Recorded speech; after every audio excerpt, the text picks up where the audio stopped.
জিয়াউর রহমান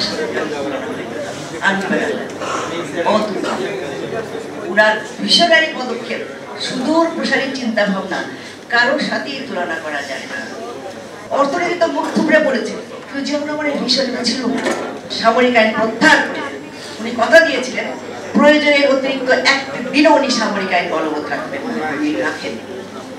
সামরিক আইনটা উনি প্রত্যাহার করলেন গণতন্ত্রের সূচনা করার জন্য। আওয়ামী লীগ নেতা আব্দুল মালিক উকিল ওনাকে অভিনন্দন জানিয়েছে এবং আরো অনেকে ল্যাব নেতা মুজাফফর আহমেদ তাকে অভিনন্দন জানিয়েছে, কারণ মনে হয় তারা বিশ্বাস করতে পারেননি যে উনি সামরিক আইন প্রত্যাহার করবেন। So these are Ziaur Rahman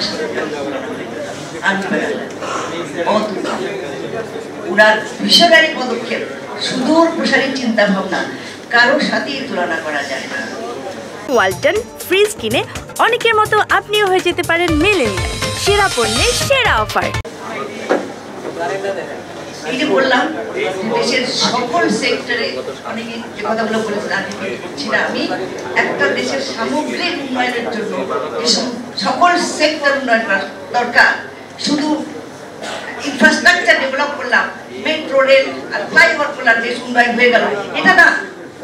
অর্থনীতি তো মুখ থুবড়ে পড়েছে, কিন্তু জিয়াউর রহমানের বিষয়টা ছিল অর্থনীতি, আইন, আদালত, সংবিধান, কৃষি, শিক্ষা, স্বাস্থ্য, সর্বক্ষেত্রকে উনি সামগ্রিকভাবে উন্নয়ন করে দেশকে এগিয়ে নেওয়ার জন্য প্রচেষ্টা চালিয়েছেন এবং প্রতিটি সেক্টরে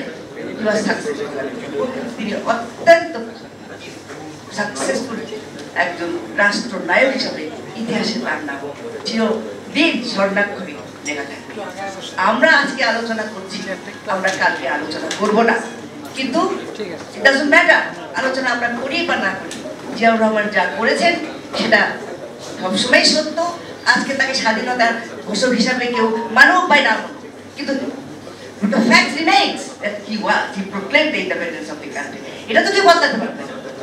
বাংলাদেশি জাতীয়তাবাদী উনি বলেছেন, বাঙালি জাতীয়তাবাদী যারা বলে, জয় বাংলা যারা বলে, আমি জানি না কোন কনসেপ্টে তারা বলে, তাদের কনসেপ্টের সাথে তো বাংলাদেশের কনসেপ্টই যায় না। So why they are saying that? এটা একটা বিরাট প্রশ্ন। জনগণের সামনে এই প্রশ্নের জবাব একদিন তাদের দিতে হবে। জাস্ট ওয়েট অ্যান্ড সি, আমরা অপেক্ষা করব, সেদিন আসবে যেদিন তাদের প্রশ্নের জবাব